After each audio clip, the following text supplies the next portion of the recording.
Other shows we have for you to enjoy at myclassicradio.net. The Avengers was most certainly not a household name in South Africa prior to the radio series. With no national television service until 1976, the mechanism simply was not present in the country to show television programs to mass audiences.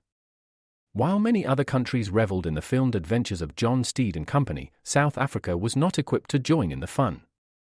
The series took Britain by storm and made a major impression in the American markets, being that greatest of rarities, a British series given a network transmission slot.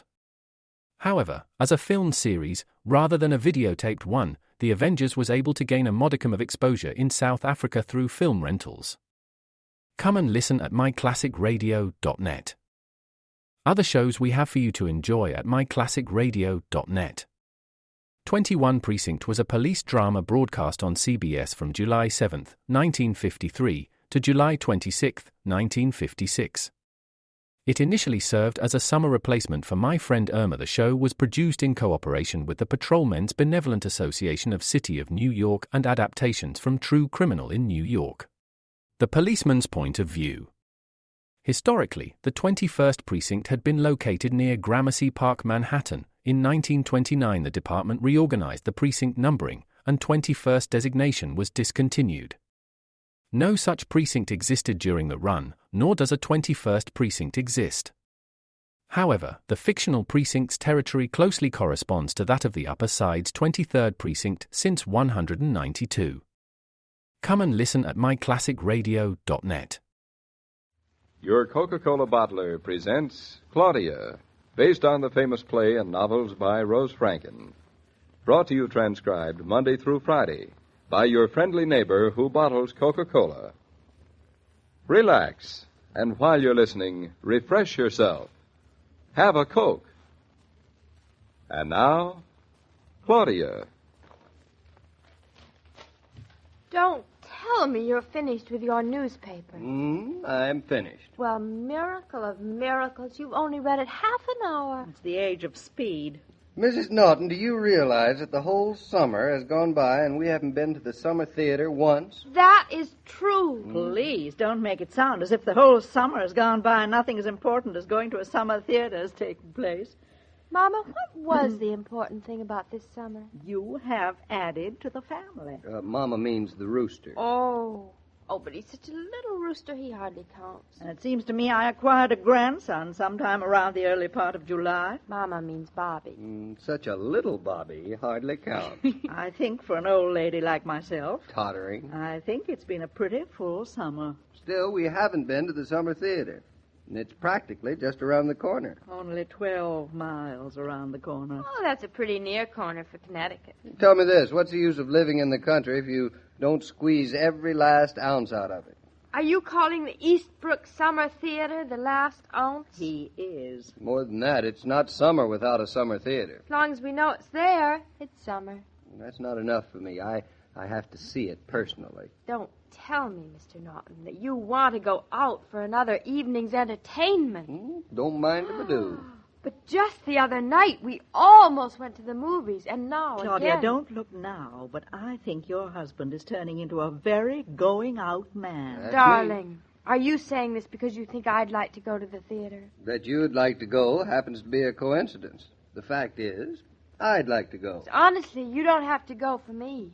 Let a man do what he wants anymore. I want to go. Gadzooks. I echo gadzooks. Where's that playing? What's so startling about it? I like the theater. And I love the theater. It was my first love until you became my first love. I hope you're flattered, David. My head has swelled, Mother. My hair hardly fits it anymore. No. As I was saying before you changed the subject, Mrs. Norton, I love the theater. Ooh. And I propose that we go to the theater tonight. You mean tonight? What's the matter with tonight? Nothing's the matter with tonight. And that settles it. On to the theater. Oh, I love things you do on the spur of the moment. They're much the best. Count me out. What's the matter with you, Grandma? I have to wash my hair. I put tonight aside to wash my hair. You're just like your daughter. Anytime anything important comes up, she washes her hair. You'll just have to go without me. Think you can bear it? We'll miss you, Mama. Good. A miss is better than a mistake at any time. Mrs. Brown, I would appreciate your coming. Claudia loves to have someone next to her to whisper to during all the exciting scenes. She's all yours, It's David. not true what you're saying about me. I never utter a peep during a play, now do I? We shall see. David, has this business been brewing in you for a long time? My soul has been curdling with desire to go to the Eastbrook Summer Theater. I even married into the theater. That should prove my love for it. Into the theater? You married me right out of the theater. I wonder if I would have been a great actress if you hadn't discovered me before I was discovered. Who knows? She was pretty good in dramatic school, David. Tragedy or comedy? It was a little hard to tell. I was reversible, like a raincoat. Good on both sides. Sometimes I feel conscience-stricken that my gain was the theater's loss. It's a heavy weight to carry, isn't it, David? Oh, I'm bent in two. I'm tired of talking about me. I've always thought you were a fascinating subject to talk about. Well, since we're all in accord that I would have been the world's greatest actress, if I hadn't decided to be the world's greatest mother, we can go back to the subject at hand, which is we is or is we ain't going to the theater tonight? The meeting will come to order. All in accord signify by saying we is. We is. All opposed say We isn't. the ises have it. David, you don't think we ought to get tickets in advance, do you? I do not. It's one of his principles, Claudia. Like reserving a table. If there isn't a seat for my wife and for me, a pox on their theater. If there isn't a seat, it's a good pox office. I told you she belongs on the stage. Well, since we're going, I have to comb my hair. By the way, what's The playing? new play, it's called Forever Noon. What on earth does it mean? That's what you are going to find out. Who's in it? Your lady friend is in it. Which one? He has so many. Which one, David? You haven't forgotten her so quickly, have you? Blonde or brunette? It depends. Little cat. Stop pretending. You know I mean Victoria Manners. Oh, Vicky. You see, Mama, how intimate he is? He calls her Vicky. So, she's the leading lady tonight. What a stroke of luck. Eyes light up, Mama. Don't blame them. She is quite a woman. Sometimes I wish I were the kind of quite a woman she is. What for? What do you think? What for? You're all right the way you are. It's not exciting. No, but I'm easily satisfied. That's good. Still, I'd love to be quite a woman. I stop worrying about it. I wonder if we'll run into Jim Varney. Oh, I expect so. It's his theater, isn't it? What is he, the producer or director? Claudia, you haven't seen him since the baby, have you? Not since he decided I was too pregnant to be an ingenue. You sorry? What do you think? Theater's only from 8:30 to 11:30, darling. But Mrs. Norton, she's from 8:30 to 8:30. 24 hours a day. And since it's almost 8:30 now, go comb your nose and powder your hair, or we'll be late. And you don't have time to wash your hair.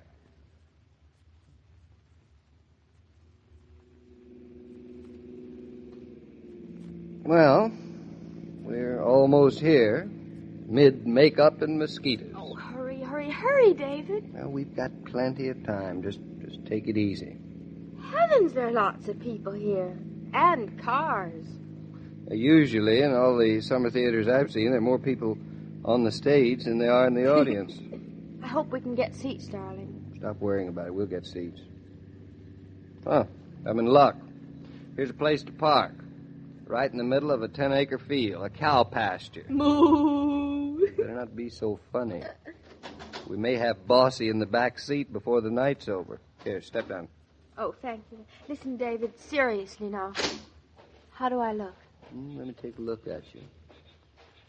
Ooh, for a girl in a cow pasture, not bad. Not bad. Mm-mm. Is that all I look?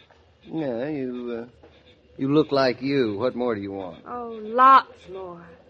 Oh, dear, my hair's all blown around. Well, I like it that way. It is not stylish. I say it's all right now. Not too easy to please, as you said before. For which you ought to be grateful. Look at the line in the box office. You worry about everything, don't you? Well, somebody has to. David, everybody's so dressed up.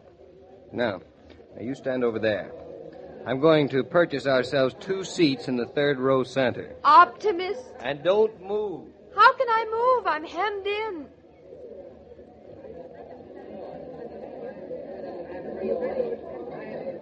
Well, look who's here. Why, Mr. Varney, hello. Well, little lady, I haven't seen you around all summer. Well, I've hardly been around all summer. I must say, you're looking fine, honey. I'm feeling fine, thank you. How are you? I'm fine, too. That's good. Yes, fine. What's the matter? Is my slip showing? Oh, was I staring? Well, I guess I was. I didn't realize people would be so dressed up. You know, I hardly recognized you. I knew you right off. I was standing over there with the box office, and I saw you coming. I stared for a moment and said to myself, Varney, old man, can this be Claudia Norton? It was. Much to my surprise and delight, honey. Thank you. You know, I'm afraid I didn't realize you could look this way. You're so, slender. Oh, no, not really. I put an inch on around my waist. You did? Yes. Of course, it doesn't look like much to you because the last time you saw me, I had an awful lot of inches around my waist. Was it a boy or a girl? His name is Bobby. Certainly wonderful what having a baby can do for a woman. You mean after she's had it? Yes, I suppose that is what I mean. I'm almost sorry I wasn't more foresighted. About what? Well, just professionally speaking. There have been a few parts you could have played around here. Oh, I've been awfully busy, Mr. Varney. You know, having a baby takes quite a while, even afterwards. And, of course, we were in New York. We haven't been back very long. I wish you would have called and said you were here. I didn't think of it. Now I wish I had, too. How's the play going to be tonight? Who knows? It's a tryout. You don't sound so enthusiastic. I have had the author on my neck. It's his first play.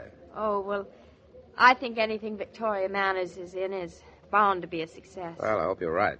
The main thing about Victoria is that she has the author so terrified he hasn't been half bad about all the cuts and changes as he might have been. Well, I guess there's some good in everybody.